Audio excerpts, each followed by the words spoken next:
mga double booking. Siningit ko siya sa double booking kay Lala.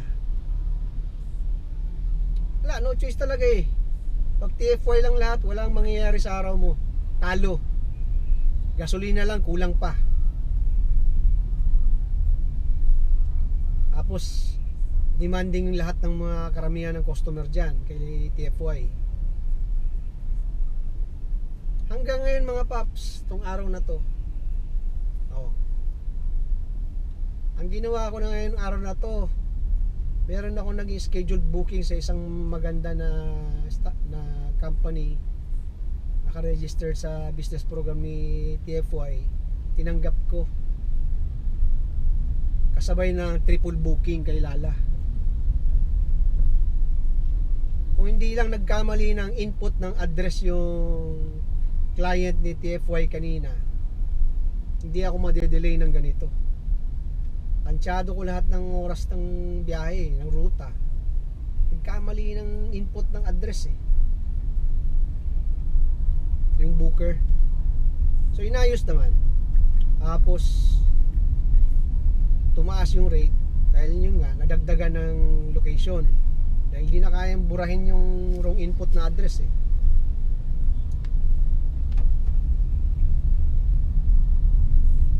So ito na mga paps, tapos na tayo kay TFY. Na pick up ko na yung dalawang client ni Lala.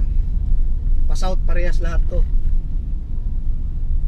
Isang Las Piñas at saka dalawang Cavite. Gagalit na nga tong Las Piñas eh, kasi na-delay ako ng gusto eh. Hindi ko in-expect na ganun mangyayari sa biyahe. Kasi akala ko pick up and drop off lang po siya. Pagdating pala namin doon sa drop off ni TFY, pipila ka pa kasi warehouse pala yung pagdadrop offan namin. Kaya medyo natagalan. Wala pang 10 o'clock, napag-drop off na eh. Hinihintay pa yung receiving slip ng delivery receipt eh.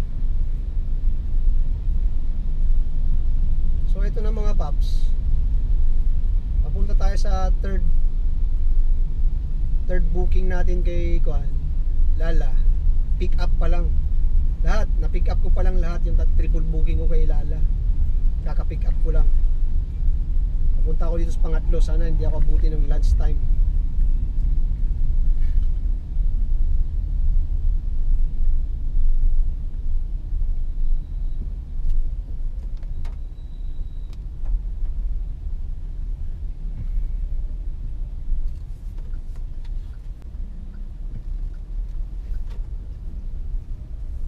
So yun ang nagiging senaryo mga paps ngayon ng mga biyahero. More on Lala na kasi nakakapag double booking compared kay TFY. Malabo ka makapag double booking maliban na lang kung Sabers lang yung nag-book. Pag Sabers kasi yun lang pwede mong tanggapan ng double booking. Kaya lang yung Sabers, walang iya mga paps, pang motor na yung rate. Hindi na pang kotse, hindi na pang MPV, hindi. Grabe, sa baba. Parang, alam niyo yun, nakakaloko.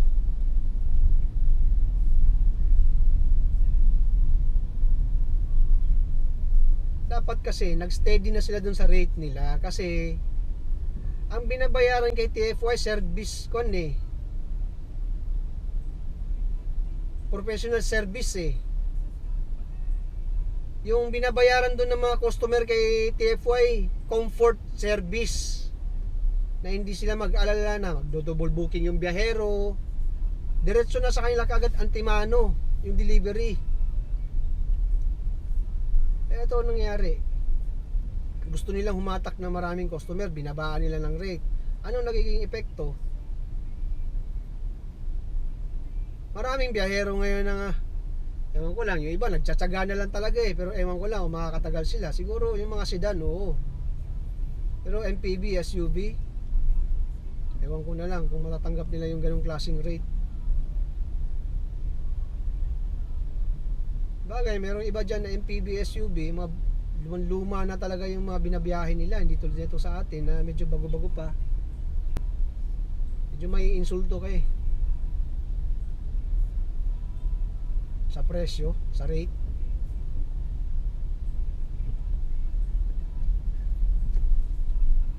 Ay nako. Parang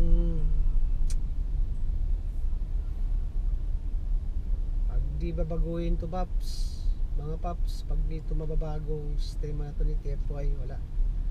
No choice. Sole kotse.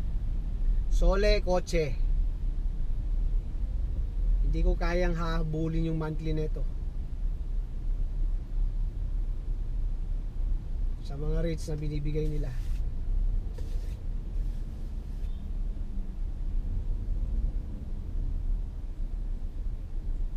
Sige mga paps, balitaan tayo mamaya. Tawagan ko lang itong third pick up.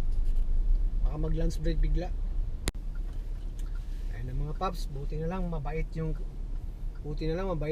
third pick up natin. Nahabol ko pa bago mag lunch break. Grabe. Wala na.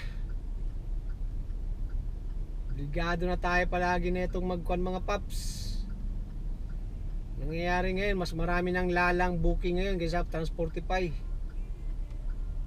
Wala akong pakialam kung maririnig nila. Saan ba ito? Santa Teresita.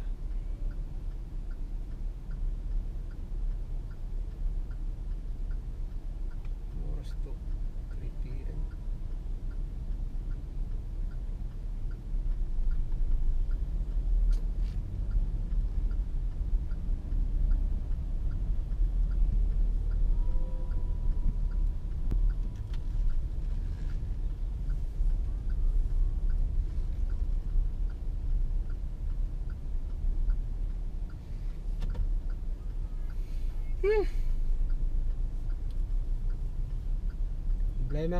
Problema ko na lang ngayon mga paps is inumin.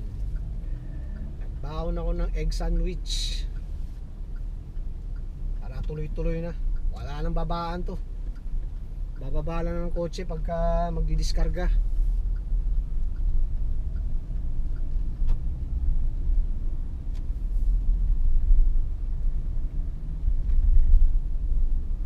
Wala, pag natapos ko tong tatlong to, kailangan ko pang dumalawa para ramdam na may konting kita. Ay, buhay biyero mga paps.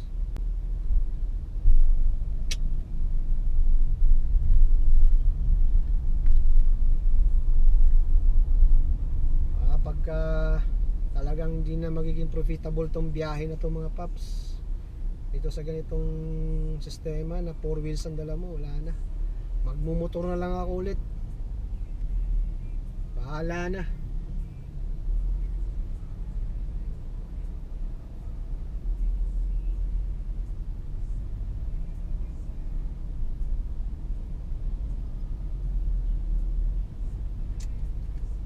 Sige mga paps, later. Tapos isa sa cause ng traffic, yung mga ginagawang kalsada. Yung kahabaan kasi ng Aguinaldo, yung may mga parte kasi dito na ang gaganda ng kalsada. Kung may kailangan i-repair, konti lang. Ang ginawa, binuo na, binakbak na. Tapos pinalitan ng konkreto. Mas maganda sana, kita nyo yun, nakatingga lang yung backhoe doon, walang gumagawa.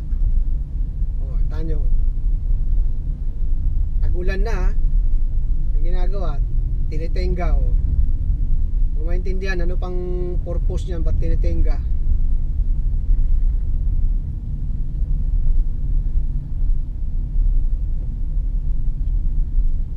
Ay nako,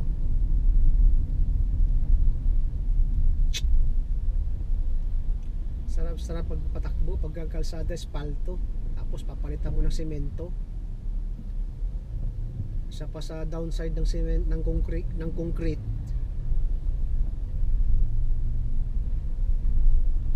pag tirik ang araw, grabe ang init. Dumadagdag pa sa rising temperature ng klima. Kaya hindi ko maintindihan yung mga takbo ng utak na itong mga DPWH eh. O talaga lang mas malaki kitaan sa semento, graba at buhangin. Dahil karamihan ng politiko, yun ang negosyo. Construction.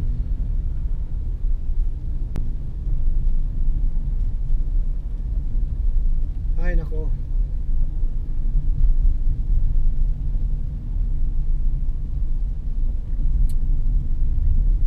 Nag-i-scan ako ng mga iba pang booking mga paps, kaso wala pang matino. Tapusin ko na lang muna tong last drop off. Kung may matsambahan di maganda, kung wala uwian na. Kasi pag umabot ng rush hour, kahit anong klaseng booking pa yung matanggap mo, maganda o pangit, mauubos oras at gasolina mo sa traffic.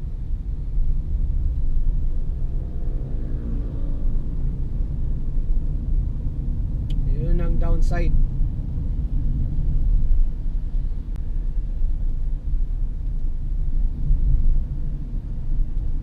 Ay naku, hanggang katapusan lang yung dry run ko mga paps. Final decision na, final decision making kung magtatagal ba tong kotse sa mga kamay ko.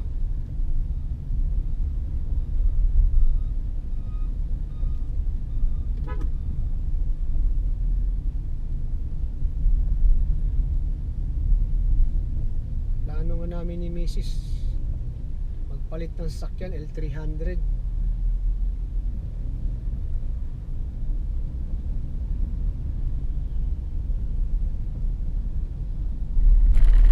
Mas maganda kitaan doon kasi mas malaki ang mas marami na ikakarga doon eh. Saka diesel yun eh. Yan lang, downside lang, manual.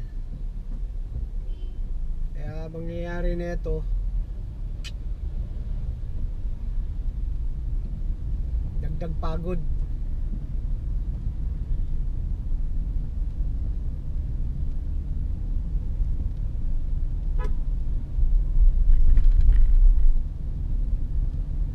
Sarap lang driving ng manual pagka rektahan. Pagka city driving ka, pucha, ang sakit sa tuhod.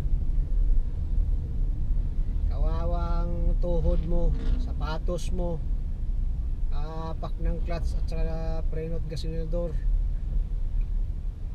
pati braso mo kakakambyo.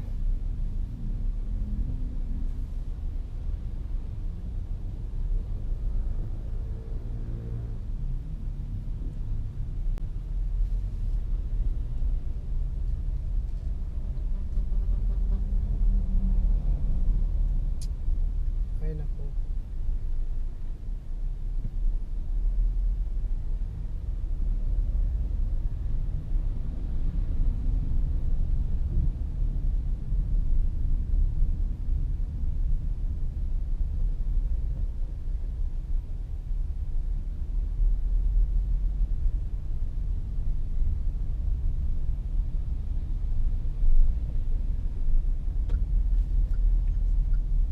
Sige mga paps, mamaya.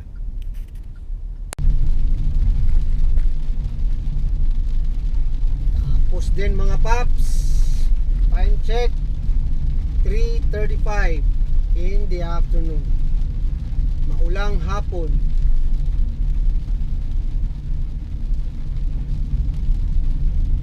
Ouch, shit.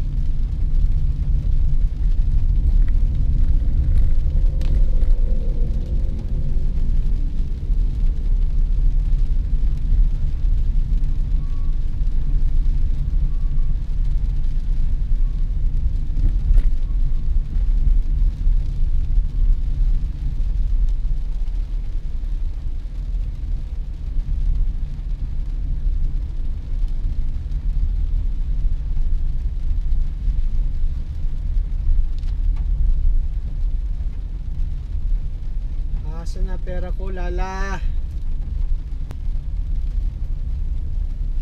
Nakakuha tayo kay Lala ng points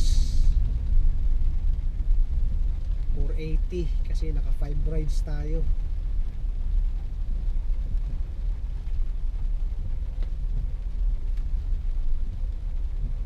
Ano ba status ng account ko? Good pa rin.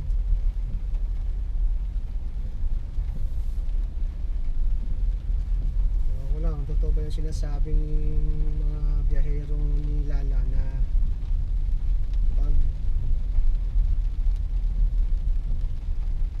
yung account mo, ang rating sagad na sa kuan, baga sa top notch rating ka na, mas maganda raw ang booking yung bibigay sa'yo. Ewan ko lang kung totoo, malaman natin.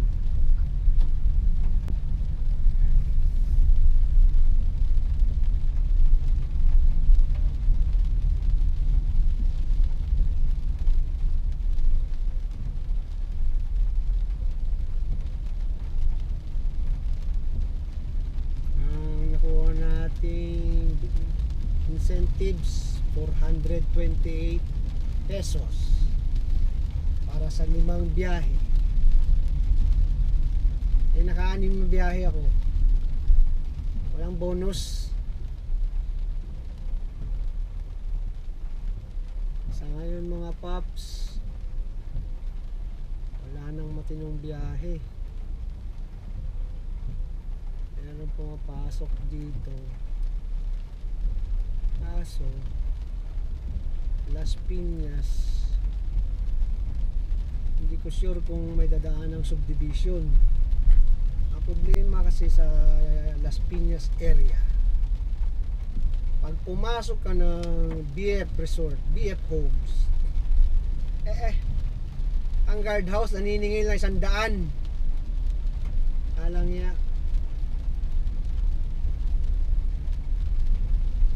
Kaya wala masyadong tumatanggap ng biyahe dyan sa Las Piñas na yan mga paps.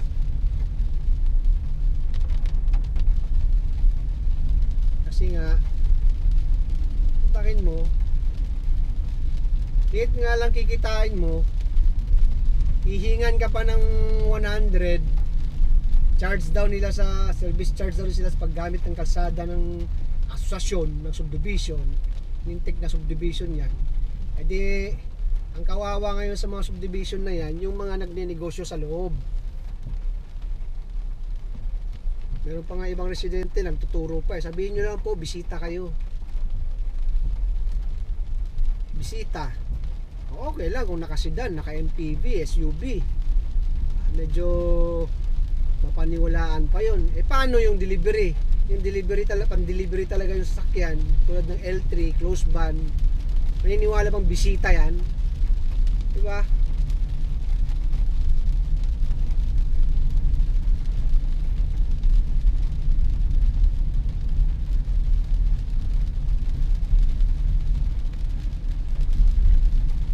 Ay nako.